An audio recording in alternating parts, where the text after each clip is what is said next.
Hi friends, నేను ఇప్పుడు పోలీసులు ఏ విధంగా అరెస్ట్ చేస్తారు, ఎన్ని రకాలుగా అరెస్ట్ చేస్తారు, పోలీసులు అరెస్ట్ ఎలా చేస్తారు అని నిన్న పార్ట్ 1 చెప్పాం కదా. ఇప్పుడు పార్ట్ 2 చెప్పుకుందాం. ఏదైనా నేరం చేస్తే పోలీసులు అరెస్ట్ చేస్తారు, లేదా ఏదైనా నేరం చేస్తారని పోలీసులు అనుమానం ఉన్న అరెస్టులు చేస్తారు.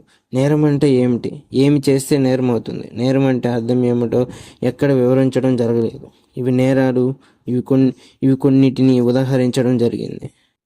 ఇవి ముఖ్యంగా భారత శిక్షా స్మృతి, ఇండియన్ పీనల్ కోడ్లో చెప్పడం జరిగింది. ఇప్పుడు దీన్ని బిఎన్ఎస్గా మార్చారనుకోండి, మనిషిని తిట్టడం దగ్గర నుండి కొడతారని బెదిరించడం, ఆఖరికి చంపడం వరకు, అలాగే ఇతరుల ఆస్తిలోకి అడుగు పెట్టడం దగ్గర నుంచి ఆస్తిని కబలించి వేయడం, దొంగిలించడం, భయపెట్టి ఎత్తుకుపోవడం, స్త్రీల ఎదుట అసభ్యంగా ప్రవర్తించడం దగ్గర నుంచి వారిని ఎత్తుకుపోవడం, బలాత్కరించడం, మానభంగం చేయడం వరకు, భార్య పిల్లలను పోషించడానికి నిరాకరించడం, భార్య బ్రతికి ఉండగా రెండో పెళ్లి చేసుకోవడం వరకు, అలాగే సమాజ శాంతి భద్రతలకు భంగంగా వ్యవహరించడం, ప్రభుత్వానికి వ్యతిరేకంగా ప్రచారం చేయడం దగ్గర నుంచి ప్రభుత్వాన్ని కూలద్రోయడానికి కుట్ర పన్నడం వరకు, మతానికి సంబంధించి విమాన, సైనిక, నైక శాఖలకు, ప్రభుత్వ ఖజానాలకు సంబంధించిన ఉద్యోగులు, ఎన్నికల, న్యాయ పరిపాలన, ఆరోగ్య, నైతిక విలువలకు సంబంధించిన వ్యవహారాల వరకు దాదాపు ఇలాంటివి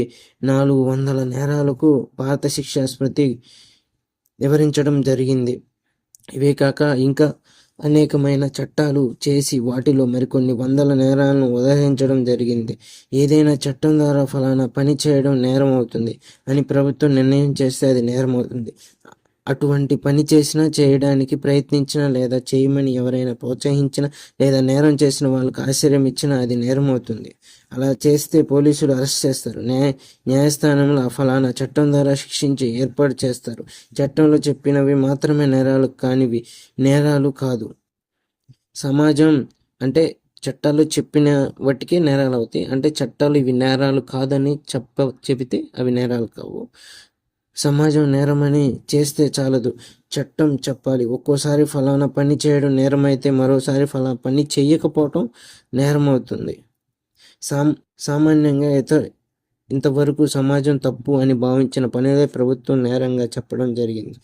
సామాజికంగా, నైతికంగా, ధార్మికంగా తప్పు అని భావించిన వాటిని నేరాలుగా పరిగణించడం జరిగింది. మనిషి సమాజం అదుపు నుండి ప్రభుత్వం అదుపులోనికి వచ్చి తర్వాత ప్రభుత్వం తన అధికారాన్ని కాపాడుకోవడానికి, తన అధికారాన్ని ఎవరు ప్రశ్నించకుండా, ధిక్కరించకుండా చేయడం కోసం అదనంగా కొన్ని నేరాలను పేర్కొన్నది. సామాజిక సంబంధాలు, నైతిక విలువలు అని మనం వేటిని అయితే అనుకుంటున్నామో వాటితో ఈ నేరాలు సంబంధం ఏమీ ఉండదు.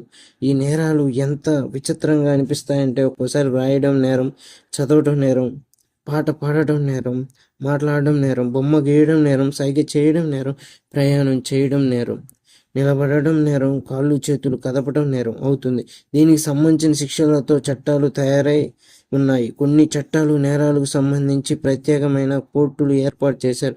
కొన్ని చట్టాలను అమలు చేయడం కోసం కొన్ని ప్రాంతాలను ప్రత్యేకంగా ఏర్పాటు చేస్తారు, కల్లోలిత ప్రాంతాలుగా ప్రకటిస్తారు. కొందరు వ్యక్తులు హఠాత్తుగా కొన్ని ప్రాంతాలలోకి ప్రవేశాన్ని కోల్పోతారు. ఈ నేరాలు ఎవరైనా చేస్తే పోలీసులు అరెస్ట్ చేస్తారు. ఈ అరెస్టు చేయడానికి పోలీసులకు కొన్ని అధికారాలు ఏమిటి? పోలీసులు ఈ అధికారాలను క్రిమినల్ ప్రొసీజర్ కోడ్ ఇచ్చింది. అంటే ఇప్పుడు దాన్ని బిఎన్ఎస్గా మార్చారనుకోండి, అంటే బిఎన్ఎస్లో వివరంగా ఉంటుంది ఈ సంగతి. పోలీసులు వారి అధికారాలు, న్యాయస్థానాలు వాటి అధికారాలు, విచారణ, తీర్పు, వాటికి సంబంధించిన పద్ధతులు అన్నీ చెప్పడం జరిగింది. పోలీసులకు భారత శిక్షా స్మృతి అంటే బిఎన్ఎస్ అనమాట. అదే Bharat Shiksha Smriti, criminal procedure code, almost BNS, CrPC and CrPC అంటే బిఎన్ఎస్ఎస్ అండ్ ఎవిడెన్స్ యాక్ట్ అంటే బిఎస్ఏ. ఇవన్నీ ఇలా మార్చారండి. ఏంటంటే బిఎన్ఎస్ అంటే ఐపీసీని బిఎన్ఎస్గా మార్చారు, బిఎన్ఎస్నేమో మార్చారు, అంటే సిఆర్పిసినేమో బిఎన్ఎస్ఎస్గా మార్చారు, ఎవిడెన్స్ యాక్ట్నేమో బిఎస్ఏగా మార్చారు. ఇవన్నీ శిక్షా స్మృతులు అంటే భారత శిక్షా స్మృతికి సంబంధించింది. అంటే క్రిమినల్ కేసులన్నిటికి సంబంధించి ఈ 3 ఒకటేనండి. ఈ మూడిటి ప్రకారం శిక్షలు అమలు చేయటం, అంటే క్రిమినల్ కేసుల్లో శిక్షలు అమలు చేయటం జరుగుతుంది. ఈ ఈ అంటే ఈ ఎవిడెన్స్ యాక్ట్ కానీ, లేకపోతే ఐపీసీ కానీ, సిఆర్పిసి కానీ పోలీసులకి ఇవి ఎంత అవసరమో ప్రజలకు కూడా అంతే అవసరం అండి. That's all.